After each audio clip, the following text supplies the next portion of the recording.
Vows of Friendship. After a tedious journey, Rama and Lakshmana reached the tip of the Mount Rishyamukha. Looking at the mount, they stood wondering, unable to decide how to extend the hand of friendship to the monkey king Sugriva. Meanwhile, from the mountain, Sugriva caught a glance of both the brothers. Afraid that his elder brother Vali had sent the men, he immediately summoned his minister Hanuman and asked him to find out who they were. As per Sugriva's instructions, Hanuman disguised himself as a Brahmin and walked towards Rama and Lakshmana. Scanning them through, Hanuman thought to himself, by appearance they look like Brahmins, but they are carrying bow and arrows like Kshatriyas. Both their faces are radiant with divine power. After all, who could these young men be? Thinking so, Hanuman reached the brothers. Addressing them, he said, "Dear men, who are you? What do you want? And why are you wandering here?" As Lakshmana replied who they were, Rama stood smiling at Hanuman. Soon after Lakshmana finished talking, Rama said, "At least now do you recognize me, Hanuman?" Thrilled to see his lord before him, Hanuman took his original form and bowed at once to Rama and said, "Oh Rama, no doubt it is you. Please forgive my ignorance and bless me." Placing the brothers on his arms, he at once flew towards the place where Sugriva dwelt on the mount. He introduced them to Sugriva, who was equally excited to meet the Jew. While Lakshmana narrated Sita's abduction to Sugriva and others, Hanuman told them about Vali's unjust behavior with Sugriva. He said, "O Lord, just like how you are suffering for Mother Sita, Sugriva too is suffering because of his brother Vali, who imprisoned his wife and threw him away from Kishkinda, his kingdom, for no fault of his.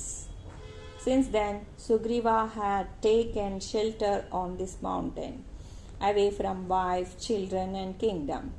Looking at Rama and Sugriva, Hanuman again said, "Since you both are going through the same grief, I suggest that you should help each other and get over the troubles collectively."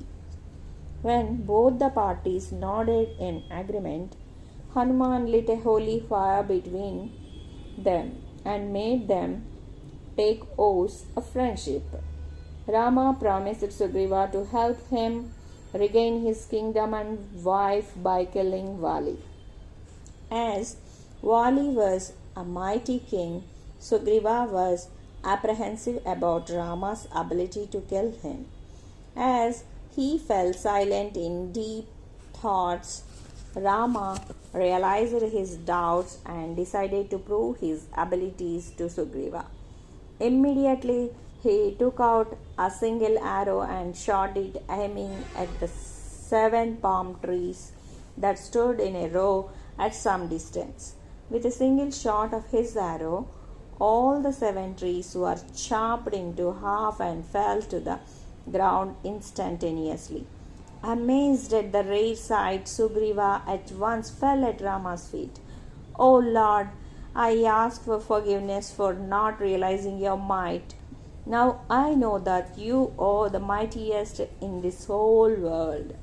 I am glad that you accepted me as your friend." With a sweet smile, Rama embraced Sugriva and asked him to invite his brother Vali for a battle. With regained confidence that Rama was behind him, Sugriva went to Vali's palace and provoked him for a fight.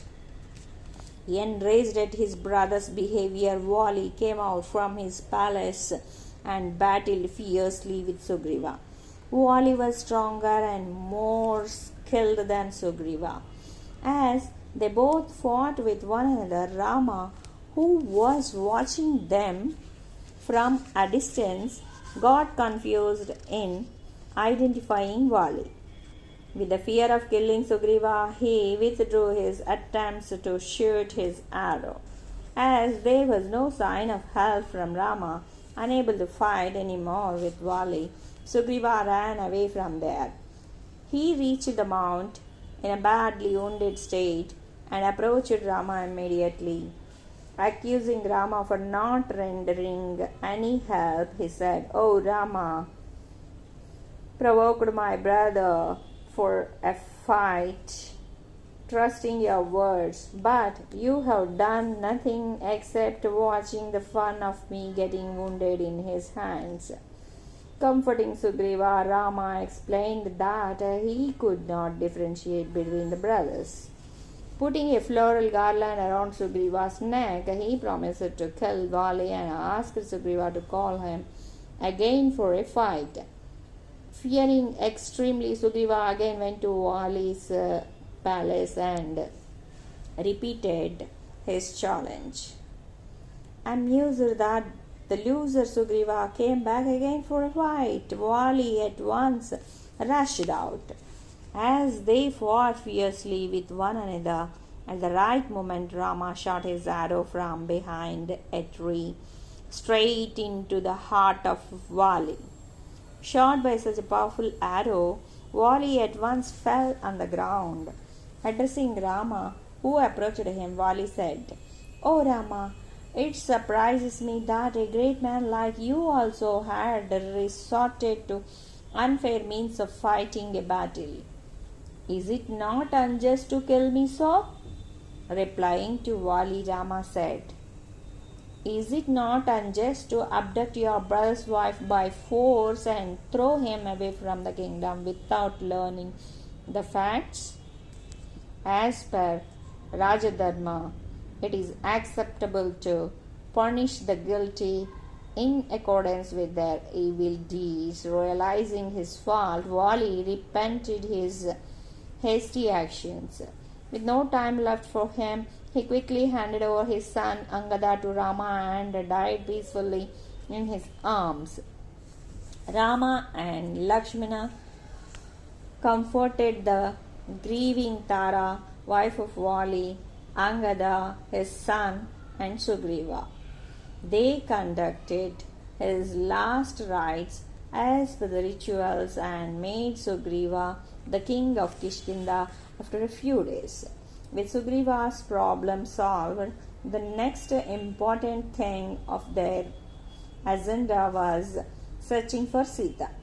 Though everyone was anxious to trace her soon, they could not start their trials due to heavy rains. Sugriva promised to accomplish his task soon after the rainy season ended. For Rama, who was away from his beloved wife Sita, the rainy season appeared longer than ever. He spent every minute with heavy heart, engrossed in Sita's thoughts. One day, during their conversation, Sugriva mentioned Rama. A few months back, a pack of jewels was dropped from the sky from a chariot that drove over the Mount Rishyamukha. But before we could see who it was, the chariot vanished. That pack landed straight into Hanuman's lap. Let me show you those jewels, lest they belong to Mother Sita. As Rama opened the pack handed over to him, he recognized that they belonged to Sita. Holding the pack near his heart, Rama confirmed that they were his wife's jewels. Overcome by grief, Rama fainted, still holding the jewels in his hands. Worried about Rama, Lakshmana and Sugriva nursed him back to consciousness. Unable to see him suffering anymore, Sugriva at once commanded his team to get ready for the task. Sugriva divided his most trustworthy members into different teams and sent them in all the four directions.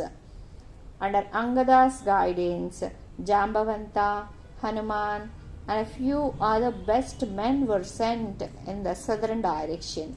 Sugriva sternly ordered his men to come back with news within a month and warned them that they would be beheaded if there were any lack of efforts. Though Rama silently sat with Sugriva, watching all the teams disperse, when he saw Hanuman, his face shone with hope. Calling him aside, Rama said, Hanuman, I somehow trust that you are the right man for this job. I am certain that you are going to find Sita. Handing over his ring, he again spoke, Hanuman, when you meet Sita, give her this ring and tell her that I am grieving for her. Overwhelmed by the trust Rama had on him, Hanuman bowed his lord in reverence and left the place immediately. Though Angada and his team searched everywhere, they could not trace Sita. Finally, they reached the Mount Mahendra and sat there dejected. As they discussed about Sita among themselves, Jatayu's brother Sampati, a huge eagle, saw the team of monkeys. Glad that he got nice food to eat, he approached them at once. But when he overheard their discussion, he asked, Whom are you talking about? When Hanuman narrated the whole story and also mentioned about Jatayu's death, Sampati was shocked to hear the news. Is my brother dead? Said the grieving Sampati. Deciding instantaneously to help them, he said, Friends, I have seen Ravana taking away Sita towards his kingdom Lanka. Lanka is situated on the other side of the sea. Hearing the news, Hanuman and his team thanked Sampati and took leave from him to proceed further. The team was excited about the information they gathered till they reached the sea. But as soon as their eyes fell on the huge sea that stood in between them and Lanka, they all sat down in dejection, not knowing how to cross the sea in such a little time available. Angada said, I could cross the sea, but I am not certain if I can return. Refusing to let Angada proceed on the mission, the others said, We cannot allow you to shoulder such a huge responsibility. If you are harmed in any way, Sugriva would burn us all alive. As they sat discussing various means of crossing the sea, Hanuman removed himself from that place and sat worried, thinking of Rama. He was already guilty for not living up to Rama's expectations. Noticing Hanuman, Jambavanta approached him and said, Hanuman, what are you doing here? You have the ability to achieve the most complex tasks with great ease. The sea is not a real hurdle for a strong man like you. What are you still thinking about? There is no task that is impossible for you. Due to the curse in his childhood, Hanuman lost the ability to recognize his powers on his own. Someone had to remind him of his powers and encourage him to undertake a difficult task.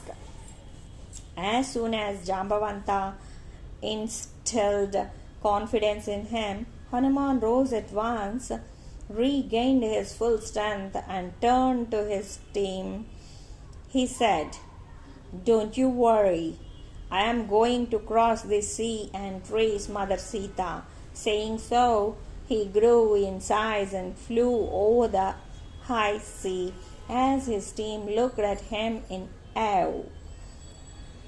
Encountering all the problems he faced during his flight of 800 miles and killing the ferocious demons named Surasa and Simhika, Hanuman landed on the Mount Trikuta located in Lanka before the night fell.